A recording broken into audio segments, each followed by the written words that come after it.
Mi nombre es David Córdoba y soy ingeniero mecatrónico y estoy a cargo del servicio técnico de la empresa WIST, Wolf Instrument Science and Technology. Esto es una charla que generalmente hacemos cada cierto tiempo y en este caso voy a hablar respecto a la electricidad y sus conceptos básicos. Nosotros somos una empresa dedicada a la divulgación científica, asesoría y comercialización de equipos consumibles para laboratorios farmacéuticos de alimentos de investigación en universidades, con el propósito de suministrar bienes y servicios de calidad. Tenemos lo que es asesoría y desarrollo para las técnicas analíticas para tu laboratorio. Generalmente lo que pueden hacer es contactarnos y nosotros les podemos ayudar con respecto a eso. Productos, igual, los mejores equipos y consumibles para tu laboratorio al mejor precio. Siempre tenemos que tener en cuenta que nosotros como empresa siempre estamos a la vanguardia de la tecnología y les podemos ayudar con la asesoría para que ustedes compren el equipo que se adapte a sus necesidades, ¿no? Y como servicio técnico tenemos el soporte a nuestras marcas y equipos sin soporte, siempre previo a chequeo. Y también tenemos la calificación y mantenimientos preventivos y correctivos. Ya vamos a ver a qué se refieren con los mantenimientos preventivos y los mantenimientos correctivos. Este es nuestro portafolio. Tenemos todas estas marcas las representamos nosotros. La mayoría de las marcas son europeas y de excelente calidad. Y tenemos desde pipetas hasta HPLCs, cromatógrafos de gases y microscopios Raman. Muy bien, vamos a empezar con la charla de hoy y se trata de la electricidad básica para equipos sensibles en tu laboratorio. La electricidad es algo que tenemos presente siempre en nuestros laboratorios y que siempre le quitamos la importancia que merece. Quiero que visualicen su laboratorio, quiero que se imaginen su laboratorio. ¿Cuál de todos sus equipos no funciona con electricidad? Y no tenemos en cuenta que cada vez que nosotros conectamos un equipo, vamos a necesitar más voltaje, más corriente y más potencia para todos esos equipos que estamos conectando. Hay parámetros que debemos conocer y podemos medir gracias a ciertas herramientas, sobre todo un multímetro. Son fáciles de analizar y medir, ¿no? Entonces, en este curso también vamos a ver cómo se miden estas magnitudes. ¿Por qué es importante? Porque es importante tener en cuenta la electricidad, ¿no? Es para evitar posibles daños causados por factores relacionados con la misma, como subidas de voltaje, como pérdidas de voltaje, como daño en los cables, en la cometida eléctrica, ¿no? Tenemos la importancia de los reguladores y de los UPS. Estos dispositivos nos ayudan para eliminar cualquier interferencia que pueda reducir la vida útil de nuestros equipos, en especial los elementos tan delicados como son los equipos de laboratorio. Los equipos de laboratorio, sobre todo, tienen la tendencia de que en cualquier momento una subida o una bajada de voltaje simplemente o se dañan o nos dan los resultados equivocados de nuestro laboratorio. Entonces eso tenemos que tener en cuenta. Más adelante vamos a poder dimensionar estos elementos, ¿no? Analizar conexiones, circuitos y estado de cables fusibles. Un paso importante que todos los tenemos que ver en el mantenimiento de toda índole, revisar la fuente de donde se toma el voltaje, si es que es confiable y si es que nos está dando los valores adecuados. Un cable que está dañado, un fusible que está quemado, eso simplemente evita que nuestros equipos puedan funcionar de la mejor manera. Vamos a empezar con una introducción a los conceptos básicos de electricidad. ¿Qué es? ¿Cuáles son los parámetros que podemos medir y su importancia? La electricidad es un fenómeno físico que podemos verlo aquí en la presentación. Es un flujo de electrones que van en forma ordenada por medio de las cargas eléctricas y se describe por medio de sus propiedades. Aquí, como podemos ver, tenemos un cable de cobre y aquí tenemos un movimiento desde el negativo hacia el positivo. El voltaje o diferencia de potencial es una de las propiedades. También tenemos la corriente o flujo de electrones, que sería esto que podemos ver aquí, y la resistencia u oposición al flujo. La electricidad está completamente ligada a nuestro avance como sociedad. En 1964, un científico que se llamaba Nikolai Kardashev, un científico ruso, generó una escala que nos dice qué tan avanzada está nuestra civilización con respecto a los parámetros que son la energía que utilizamos como como sociedad y la forma de producirla, ¿no? Por desgracia, en esa escala todavía no llegamos ni siquiera al primer escalón. Esperamos que en unos 100 años, según los datos científicos que tenemos, lleguemos al primer escalón de esta escala, ¿no? Entonces, eso nos da la importancia de la civilización propiamente y la importancia de la electricidad y su consumo. Tipos de corriente eléctrica. Aquí ya podemos ver dos tipos de corriente eléctrica. Tenemos en la parte de arriba la corriente continua o direct current o DC o CC, ¿no? Es una corriente continua, es el flujo de carga eléctrica y es unidireccional. O sea, como podemos ver aquí, solo tenemos el positivo en la parte superior y el flujo es constante. Igual que una pila, igual que un LED, o sea, solo se pueden conectar de cierta forma. Las baterías tienen un polo positivo y un polo negativo y generalmente, ¿cómo se mueve la corriente? Del polo positivo hacia el polo negativo.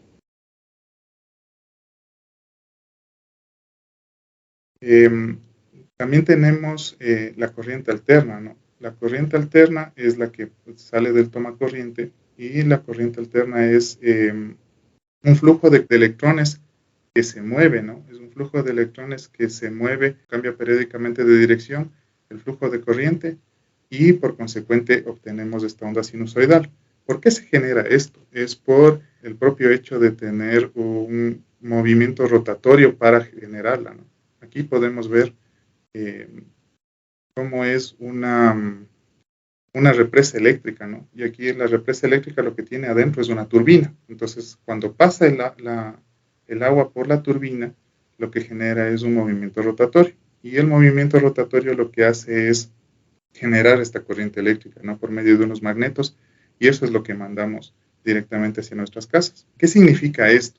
O sea, por ejemplo, en los focos, aquí tenemos un foco de los antiguos, nos genera, o sea, en este foco que tiene esta resistencia, ¿qué es lo que genera? Genera que este foco prácticamente se esté prendiendo y se esté apagando.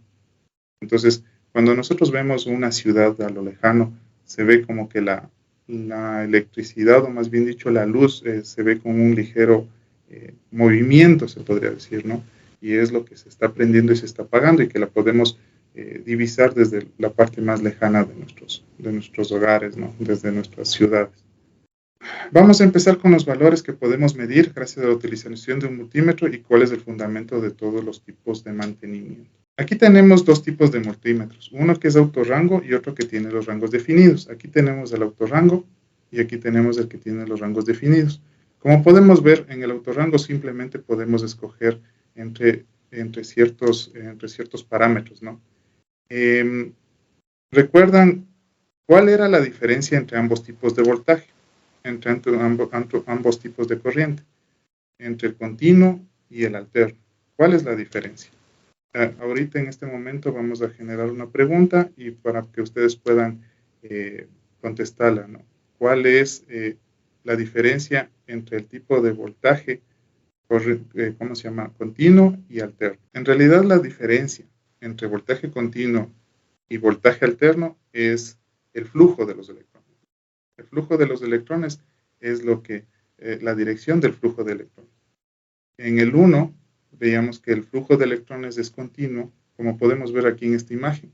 O sea, este es el símbolo para corriente continua y este es el símbolo para corriente alterna. Corriente continua significa que siempre está directo. Y la corriente alterna genera esta onda, la onda sinusoidal que habíamos comentado. Es el cambio del flujo de los electrones por la forma en la que es generada esta electricidad, ¿no? Entonces, esto nos va a ser de mucha utilidad porque, por ejemplo, si es que nosotros vamos a medir una pila, ¿qué tenemos que buscar? Tenemos que buscar el voltaje en nuestro multímetro, el voltaje continuo, que está en este sector de aquí.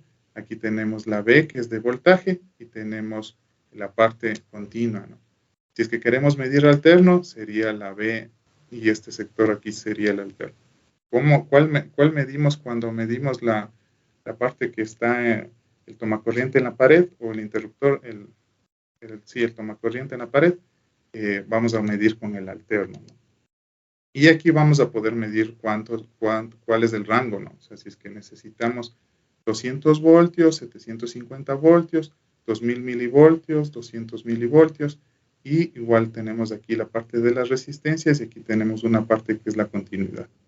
Multímetros más avanzados nos pueden permitir medir otros valores como temperatura, lúmenes o ese tipo de cosas. Es muy importante tener conectado correctamente el multímetro para medir estos parámetros. Ya vamos a ver más adelante cómo se tiene que conectar estas puntitas que son los voltajes y las corrientes, o sea, son las puntas de prueba que nos permiten medir cuál es el voltaje, ¿no? Entonces, vamos a empezar con el voltaje. El voltaje, a diferencia de potencial, se simboliza con la letra B, y para entender mejor la forma en la que el voltaje se comporta, podemos compararlo con un sistema hidráulico. Igual que en un sistema eléctrico, tenemos magnitudes, y en este caso el voltaje es el equivalente a la presión que se manifiesta en una tubería. Y como podemos observar en el gráfico, la forma en la que se mide no se interrumpe el flujo de agua, y en el caso eléctrico, el de los electrones, ¿no? O sea, si es que miramos el gráfico, podemos mirar que aquí tenemos una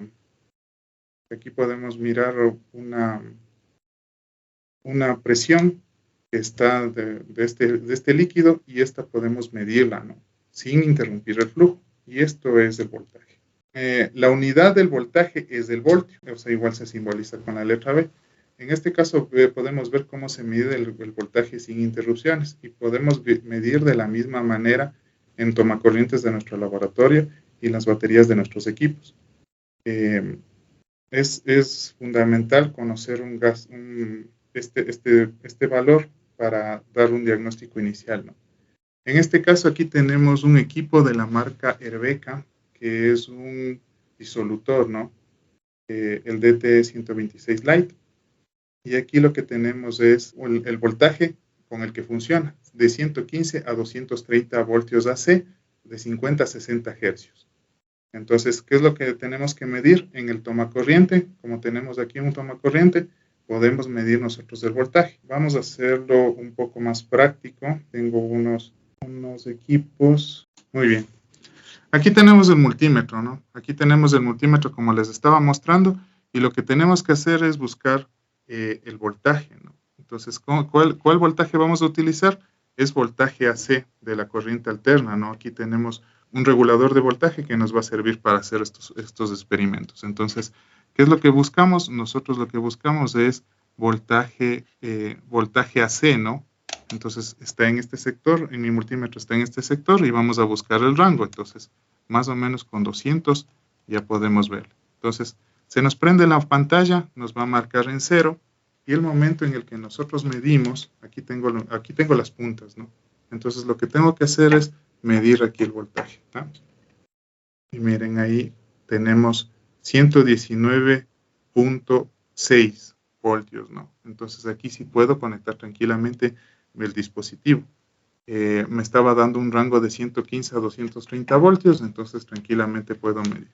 Otra cosa que podemos medir con estas puntas es dónde está la polaridad. O sea, en realidad la corriente alterna no tiene polaridad, pero lo que tenemos que tener en cuenta es que, como estábamos viendo en la presentación, tenemos las dos conexiones de aquí, y para la corriente alterna, y tenemos una más grande y tenemos una más pequeña.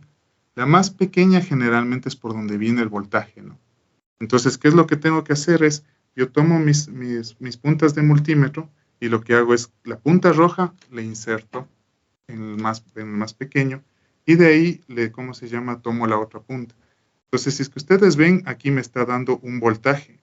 Entonces, este voltaje nos indica que aquí correctamente está conectado la fase a este sector. Entonces, no va a ser el mismo voltaje, ¿no? Efectivamente no va a ser el mismo voltaje, porque esta es una forma de medir que estén correctamente la polaridad. Muy bien, entonces volvamos a la presentación. Entonces, como les decía, aquí tenemos un tomacorriente, ¿no? Y el conector más pequeño es el neutro, la más pequeña es la fase, y de aquí es la tierra, ¿no? Eso ya vamos a ver qué importancia tiene la tierra. Ahora vamos con la corriente. Se simboliza con la letra I, Y el voltaje y la corriente están directamente relacionados, porque la corriente es consecuencia de que se aplica a un conductor un voltaje en una unidad de tiempo. Volviendo a la analogía con el sistema hidráulico, como podemos ver en la presentación, la intensidad corresponde al caudal, porque es una cantidad de electrones que se mueven en una unidad de tiempo. La corriente y el caudal, en ambos casos, para poder medirse, se interrumpe el flujo. Y ponemos algo de resistencia definida. ¿A qué me refiero con que se interrumpe el flujo? Si es que podemos ver aquí en el gráfico, tenemos aquí nuestro multímetro y lo que hacemos es literalmente interrumpir el flujo. Aquí le pongo la parte positiva y le conecto por medio del multímetro este foquito hacia la parte negativa. Claro que siempre tenemos que tener en cuenta, tiene que estar conectado correctamente el multímetro para poder realizar este trabajo, ¿no? Y cómo sabemos que el multímetro está conectado correctamente. Y lo que tenemos aquí en la parte de abajo es, si es que ustedes pueden divisar, aquí tengo la parte de una A, ¿no? Que significa el amperaje. Entonces lo que tengo que hacer es, por medio de esto, me conecto aquí y listo. Y entonces ahorita sí ya puedo medir correctamente mi... Claro que aquí en esta parte lo que tengo que hacer es escoger dónde tengo el amperaje y si es que es amperaje continuo o si es que es amperaje directo. Lo mismo que habíamos comentado anteriormente, ¿no? Entonces ahorita, como vamos a seguir midiendo las partes de voltaje y resistencia, entonces nos volvemos acá. Ahora, volviendo a la parte de la corriente. Aquí tenemos una fuente del HPLC, o sea, tenemos un HPLC, pero el HPLC tiene propiamente su fuente, ¿no? Entonces, ¿qué tenemos aquí? Tenemos la parte de la alimentación de 100 a 240 voltios, la frecuencia en la que funciona y el amperaje, ¿no? Entonces, el amperaje es bastante importante porque con esto podemos saber qué fusibles necesitan nuestros equipos. Si es que en algún momento se quemó un fusible, entonces ya sabemos que aproximadamente necesita un fusible de 4 amperios. Y la potencia, ahí tenemos que es de 480 vatios y 520 voltamperios, ¿no? Entonces, esa es la importancia del amperaje y de saber cómo medirlo. Vamos con la siguiente diapositiva y vamos a otro parámetro que es la resistencia, que es la oposición que presenta un cuerpo al paso de la corriente eléctrica. Se simboliza con la letra R y es decir que es la dificultad que se encuentran los electrones para desplazarse, ¿no? En la parte de la comparación con el circuito hidráulico, sería la interrupción del flujo de agua. O sea, no completamente, pero sí una interrupción, como por ejemplo una llave. La interrupción lo que nos permite es a veces medir, por ejemplo, la corriente. El multímetro, propiamente, el rato que nosotros le configuramos para medir el amperaje, ya sabe el multímetro cuánto tiene su propia resistencia interna y por consecuente puede medir la corriente. Igual es en la parte de los casos hidráulicos como estábamos hablando, ¿no? La resistencia igual se mide simplemente como podemos ver ahí, tenemos una resistencia y nos está dando el valor, ¿no? Una cosa interesante que podemos hacer con el multímetro en este momento para medir esto, lo que es la resistencia y ese tipo de cosas, podemos coger y poner nosotros en el símbolo de resistencia, que en este caso es el ohmio, ¿no? Como podíamos ver en la presentación, le prendemos a nuestro multímetro y simplemente tomamos nosotros las puntas, ¿no? Y el rato que nosotros tomamos las puntas, así de esta manera, nos está botando un valor. Ese es el valor de la resistencia que generan nuestros cuerpos al paso de la corriente eléctrica. Entonces, o sea, nosotros tenemos que tener bastante en cuenta que en realidad nuestro cuerpo sí genera resistencia, ¿no? Y por consecuente, o sea, hay otros parámetros que nosotros podemos controlar para evitar problemas con la electricidad, ¿no? Ya vamos a ver más adelante cómo podemos evitar este tipo de problemas. Y ahora ya llegamos a la ley de Ohm, que engloba todas las ecuaciones que nos permiten relacionar las magnitudes vistas anteriormente. Si no tenemos una de ellas, podemos calcularla gracias a estas ecuaciones. ¿Cuál no habíamos visto?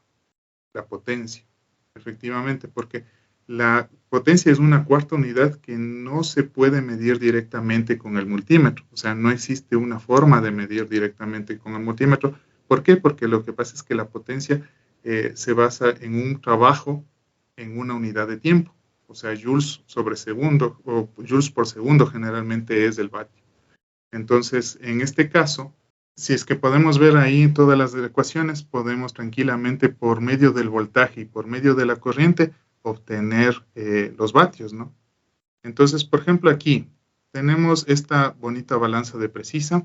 La alimentación es de 115 a 230 voltios y tenemos una potencia de 17 vatios, ¿no? Entonces, con las ecuaciones que tenemos aquí podemos calcular esto. Ahí vamos una segunda preguntita. La segunda pregunta dice, ¿cuál es el valor de la corriente aquí? Tenemos el dato que es 115 a 230 voltios y la potencia de 17 vatios. Entonces, aquí en el Ecuador lo que nosotros ocupamos es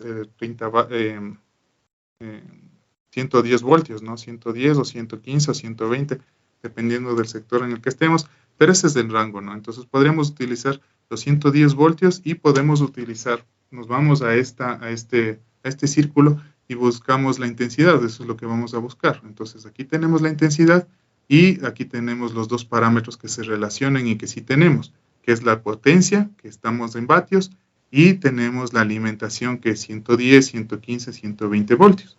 Entonces simplemente reemplazamos eso y la respuesta correcta a la pregunta que les acabo de hacer es 0.15 amperios. O sea, ¿qué es lo que hice? Dividí los 17 vatios para 110, para 115, para 120 y más o menos me va a salir lo mismo. Y entonces ahí podemos nosotros tranquilamente tener, o sea, un dato que nos puede servir, porque lo que pasa es que, por ejemplo, esta balanza, como tiene sus fusibles, entonces, ¿de cuánto le voy a comprar yo los fusibles? 0.15 amperios, ¿no? Entonces, o de 150 miliamperios. Entonces, eso es lo que tenemos que tener en cuenta y lo que nos va a ayudar estas ecuaciones, ¿no? Entonces, tómenlas en cuenta, siempre van a ser súper importantes. Y ahora vamos con otro parámetro que podemos medir con el multímetro, que es la frecuencia. Entonces, la frecuencia es de la corriente alterna, o sea, la frecuencia solo existe en la corriente alterna. ¿Por qué? Porque tenemos estas ondas. Estas ondas son solo de la corriente alterna, ¿no? Y es por lo que ya habíamos dicho, por la forma de que se produce, ¿no? Entonces, la frecuencia de la corriente alterna es el número de ciclos por segundo de una onda sinusoidal. Dicho en otra forma, la frecuencia es la velocidad en la que la corriente cambia de sentido por segundo y se mide en hercios, que es la unidad internacional de medida donde el hercio es igual a un ciclo por segundo. Si es que vemos aquí en el gráfico tenemos un ciclo es subida y bajada, eso es un ciclo, ¿no? Aquí tenemos subida y la bajada de la onda sinusoidal. Aquí tenemos un segundo ciclo y un tercer ciclo. ¿Cuántos ciclos tiene? 3. Eso quiere decir que la frecuencia son 3 hercios. ¿Qué significa? Aquí en el Ecuador tenemos 60 hercios. Entonces, ¿qué significa? Que el ciclo se está produciendo 60 veces en un segundo. Se prende y se apaga, sube y baja en un segundo 60 veces. Entonces, eso tenemos que tener muy en cuenta porque lo que pasa es que igual que la medida de frecuencia es súper importante. Aquí tenemos un agitador de hélice de la marca ICA, ¿no? Entonces, ¿qué es lo que podemos ver? Y lo que quiero que estén bastante atentos con respecto a esto es a esto. Si es que tenemos un rango de velocidad a los 50 hercios y un rango de velocidad a los 60 hercios, es porque la frecuencia se maximiza, tenemos más voltaje efectivo que está llegando a nuestros equipos. Porque lo que pasa es que mientras más frecuencia tengamos, más se asemeja a una línea recta o a un voltaje continuo DC, ¿no? Entonces, eso es lo que tenemos que tener en cuenta. Entonces, por ejemplo, si es que vemos aquí este rango de velocidad a 50 hercios son de 60 a 500 revoluciones por minuto. Y el rango de velocidad en 60 hercios de 72 a 600 revoluciones por minuto. ¿Por qué? Porque lo que pasa es que me está llegando más voltaje efectivo. Entonces, ¿qué significa? Si es que yo tengo un equipo que me están diciendo que está funcionando a 60 hercios y las especificaciones dicen que el equipo solo puede funcionar a 50, entonces, ¿qué significa? Que simplemente le estoy forzando al equipo, le estoy dando más energía y por consecuente voy a tener problemas. Tenemos aquí en el multímetro, igual en kilohercios, ¿no? ¿Qué es lo que tenemos aquí? O sea, tenemos una parte que dice los hercios en este sector de aquí Y lo que tenemos que hacer es ponerla en ese sector y de ahí le podemos medir cuánto me está dando de frecuencia, ¿no? Solo tenemos que conectarle de la misma forma y lo que pasa es que ahorita me está botando 156 porque lo que pasa es que aquí tengo ciertos problemas con la frecuencia en el estudio, ¿no?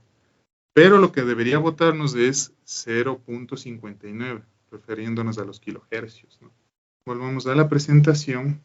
Tenemos una potencia de consumo y una potencia de suministro.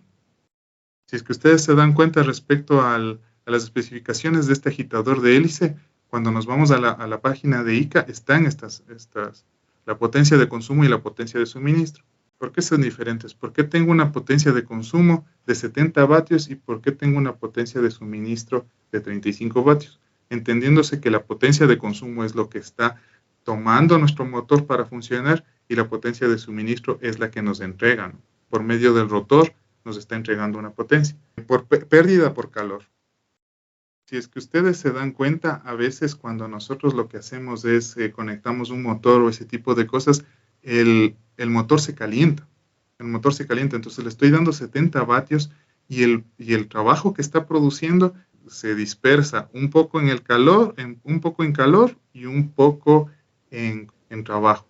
Eso es lo que generalmente pasa y nuestros focos incandescentes de ese entonces eran de 65 vatios, de 70 vatios, de 100 vatios, de los cuales solo el 20 o 10% de esa energía era propiamente aprovechada, ¿no? Como energía lumínica, más no como energía calórica, porque siempre generaban calor esos focos, ¿no? Entonces imagínense la falta de eficiencias de ese tipo de cosas. O sea, por ejemplo, ahorita ya tenemos los focos LED que son de 9, de 8 vatios y eso es el consumo de energía nos ayuda a disminuirlo, ¿no? Ahora sí, vamos con los tipos de mantenimiento. Después de conocer todos los parámetros básicos, ahora podemos tener una idea clara de lo que se revisa en un mantenimiento. Y ahora vamos a conocer qué tipo de mantenimiento se realizan a los equipos de cualquier empresa. Existen 3 tipos. El mantenimiento predictivo, que es basado en datos estadísticos. El preventivo, que se puede considerar el más importante y evita que llegue el último mantenimiento. Como podemos ver, en el mantenimiento predictivo generalmente nosotros tenemos curvas o gráficos que nos explican cuáles son los componentes que en una máquina se ha visto que se gastan más.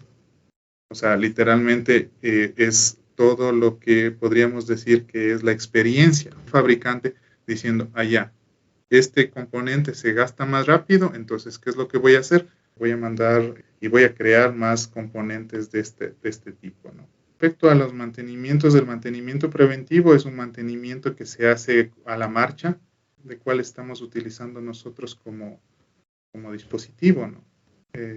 Generalmente los dispositivos se gastan un poco más, ¿qué trabajo están haciendo más, no? Entonces, o sea, por ejemplo, referente a un agitador de hélice, por ejemplo. En el agitador de hélice lo que está haciendo es un movimiento rotatorio. Entonces, el momento en el que tenemos nosotros un movimiento rotatorio, vamos a tener que se va a gastar más rápido algunos de los componentes, ¿no?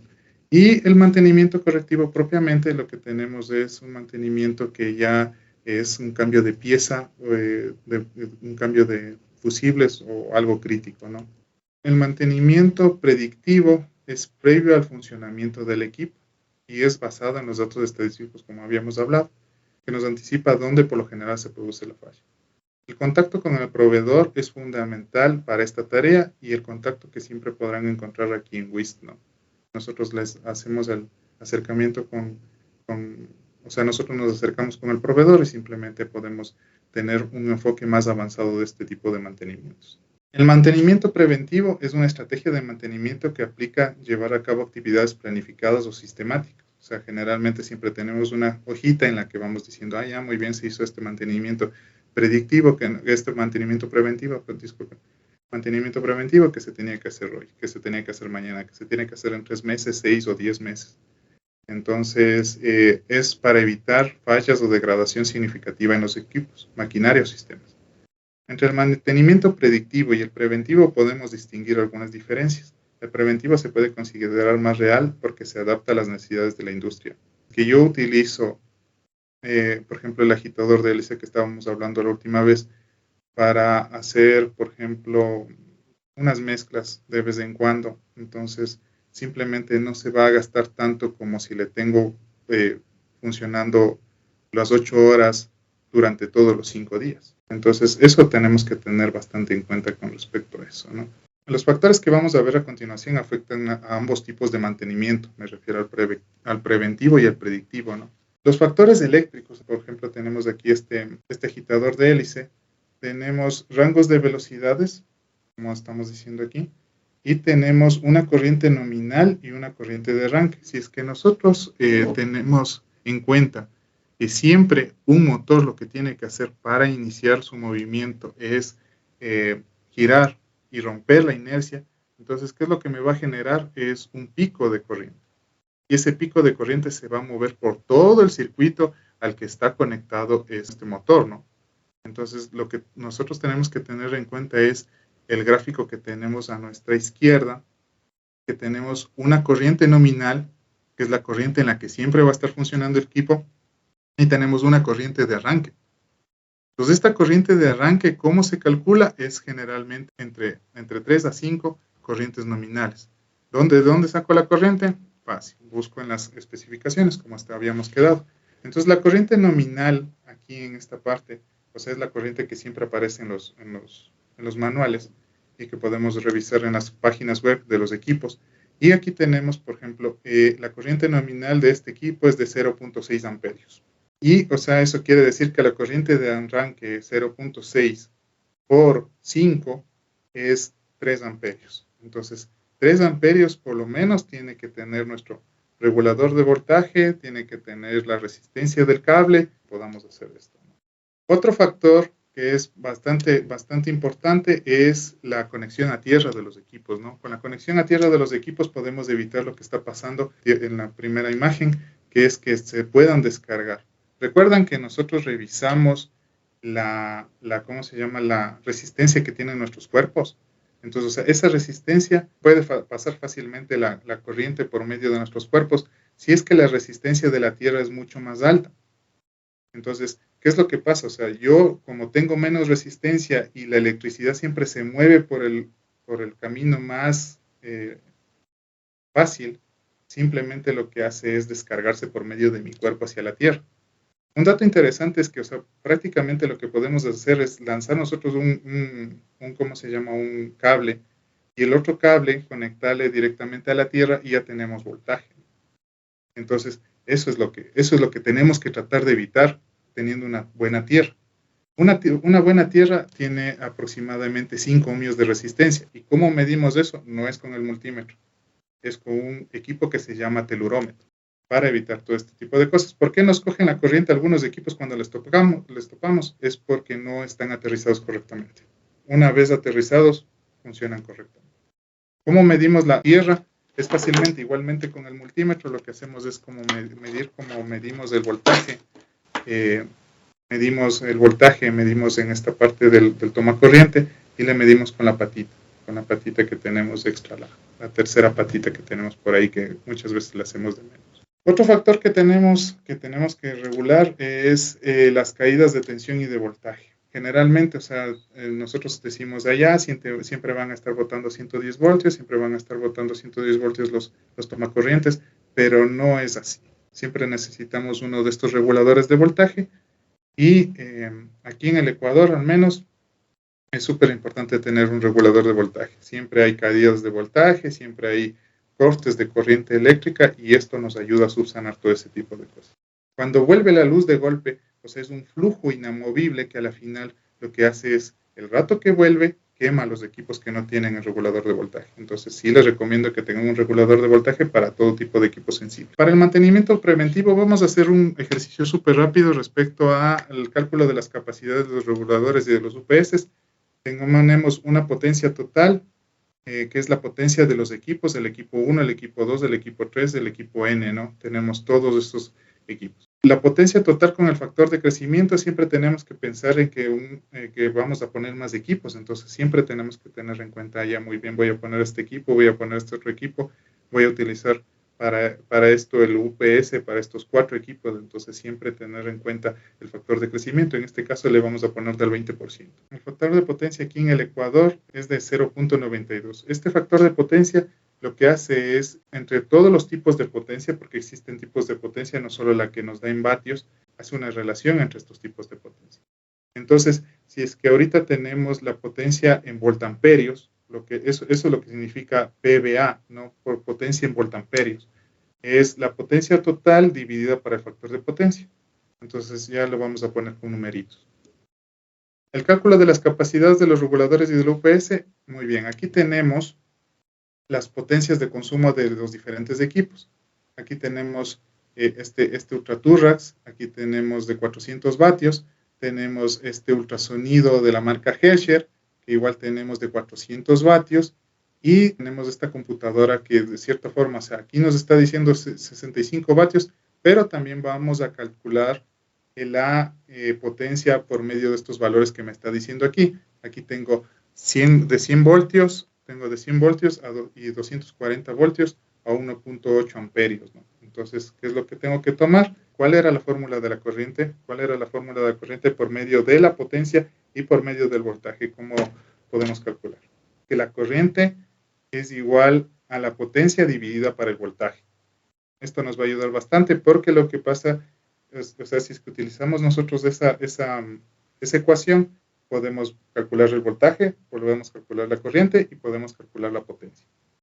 ¿Qué vamos a hacer en la siguiente parte? Muy bien, ahora sí tenemos. La potencia total es la potencia del ultraturras, la potencia del ultrasonido y la potencia de la laptop.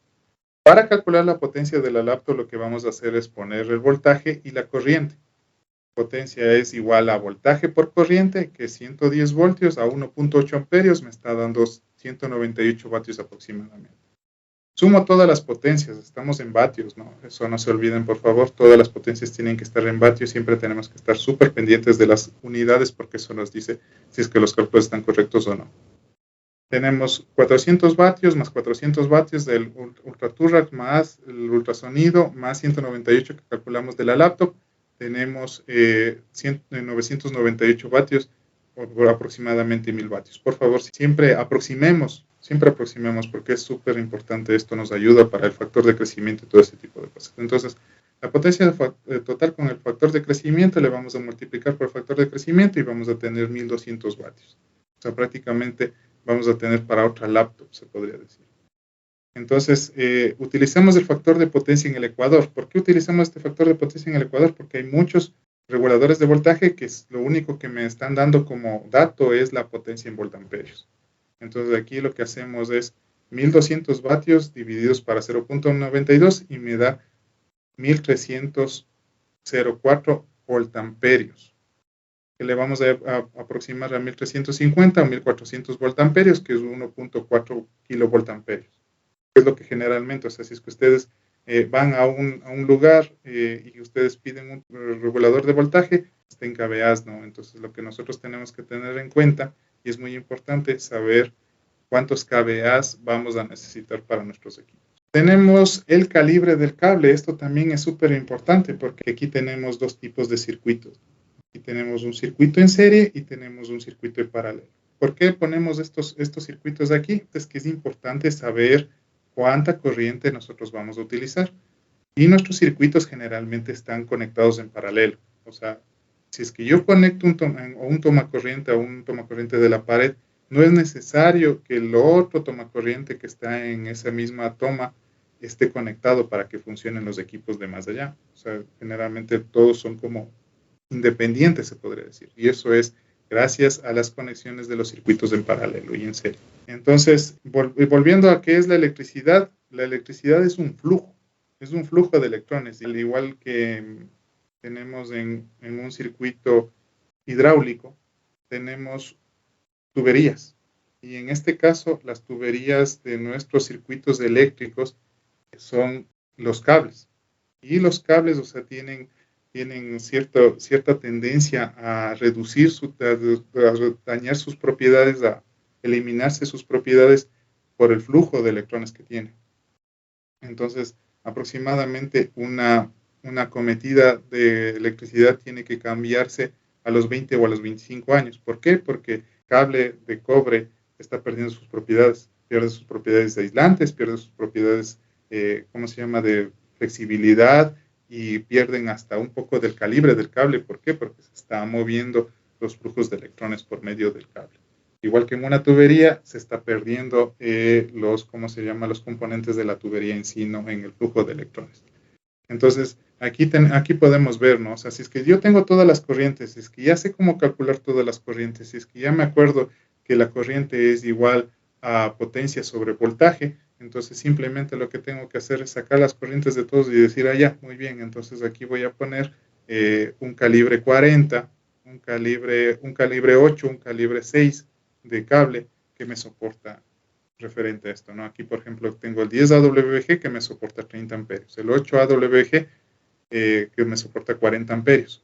Esto es porque, o sea, a diferencia de lo que nos dicen siempre, en realidad, si es que los calibres del cable, mientras más alto sea el número, más pequeño es el diámetro.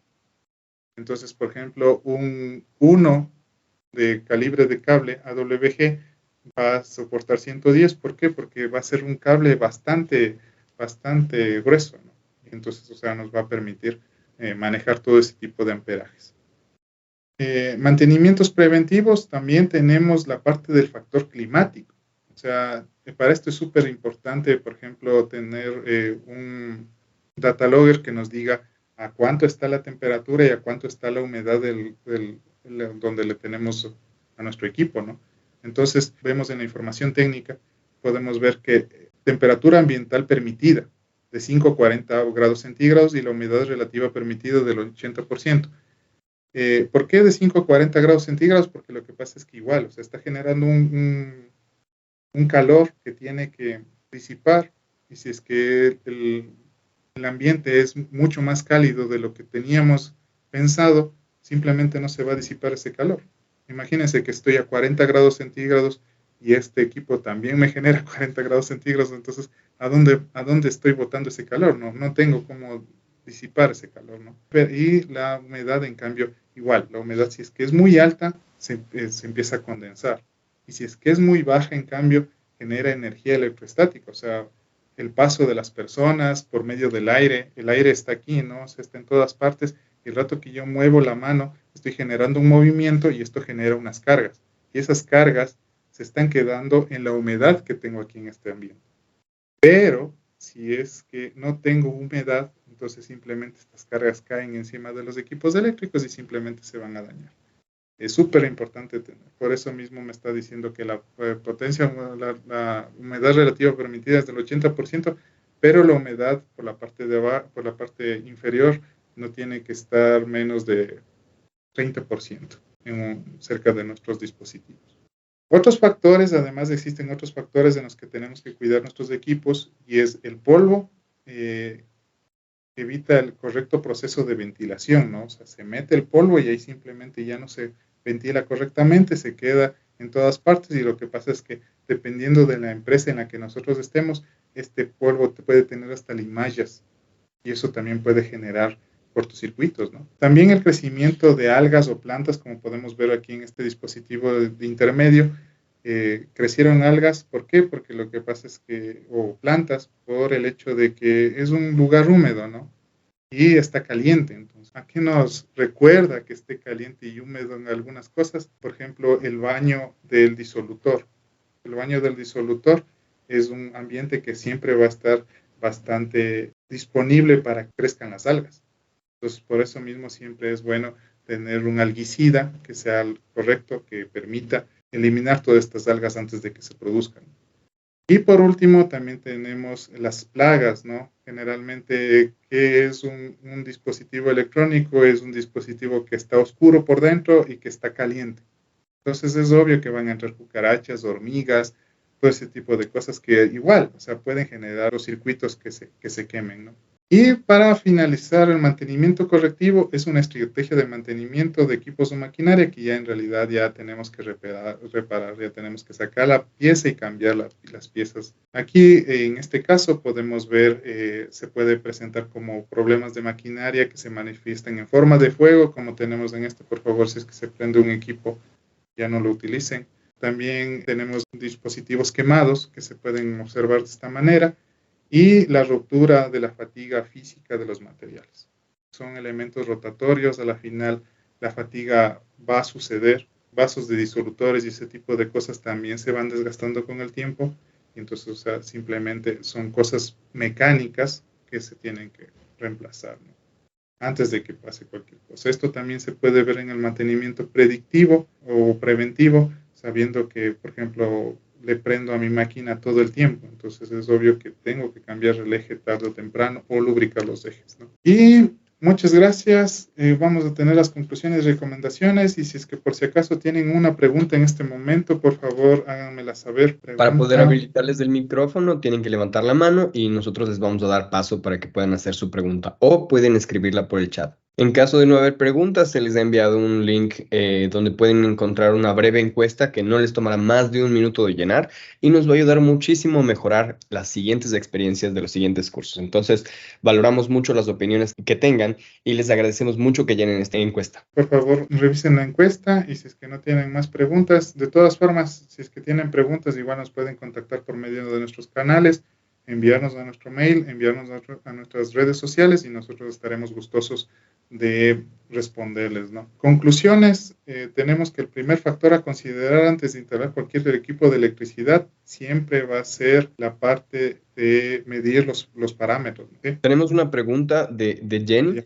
Para calcular el consumo de energía de mi equipo, ¿está bien multiplicar los vatios por el tiempo de uso? En realidad, se podría decir que sí. Lo que pasa es que, a ver, propiamente el vatio ya me está dando este valor, ¿no? Ya me está dando este valor, o sea, cuánto está consumiendo. Lo que generalmente lo que se hace es que si es que nos vamos a la parte del medidor, ellos sí tienen una forma de medir que es vatios por hora. Entonces, sí, efectivamente, o sea, podemos, para irnos a ese punto de que quiero saber cuánto va a consumir solo este equipo durante el tiempo de uso, entonces sí, efectivamente, tengo que multiplicar el tiempo por los vatios. Vatios hora, vatios minuto, vatios segundo, pero propiamente el vatio es una medida que ya está englobando, ¿no? Porque es joules sobre segundo, ¿no? Para poderlo convertir propiamente en dinero, prácticamente se podría decir, efectivamente, multiplico vatio por segundo, vatio por hora. Súper, muchas gracias Jenny por tu pregunta. Las magnitudes eléctricas son importantes para obtener el diagnóstico de previsión y falla de los equipos. Efectivamente, o sea, tenemos que medir todo siempre para evitar cualquier tipo de cosas. Existen varios tipos de mantenimiento muy importantes para evitar el desgaste temprano de nuestros equipos. O sea, sí es siempre súper importante tener un mantenimiento preventivo de todos los equipos. Por favor, eso sí tengan muy en cuenta. Y la primera recomendación es siempre tener un plan de mantenimiento preventivo en el que se diagnostique la falla antes de que se genere. Revisar las instalaciones eléctricas y siempre evitar conectar en lugares en los que no se esté garantizado los valores nominales de funcionamiento de los equipos. Y por último, la tierra siempre es muy importante y no hay que despreciar nunca su utilización. Por favor, eso tengan muy en cuenta. La tierra es súper importante y para evitar cualquier cosa. Y recuerden que en WIST lo hacemos posible. Estas son todas nuestras marcas. Por favor, no se olviden de seguirnos a través de nuestras redes sociales y visiten nuestra página web. Muchas gracias y espero que les haya servido bastante el curso. Nuevamente, si es que tienen ustedes alguna pregunta, por favor, muchas gracias. Listo, gracias a todos por conectarse. Quédense atentos a su correo electrónico y a nuestras redes sociales para el siguiente curso. Estamos emocionados de poder lanzar el curso en septiembre, así que quédense súper atentos. Muchas gracias a todos por conectarse.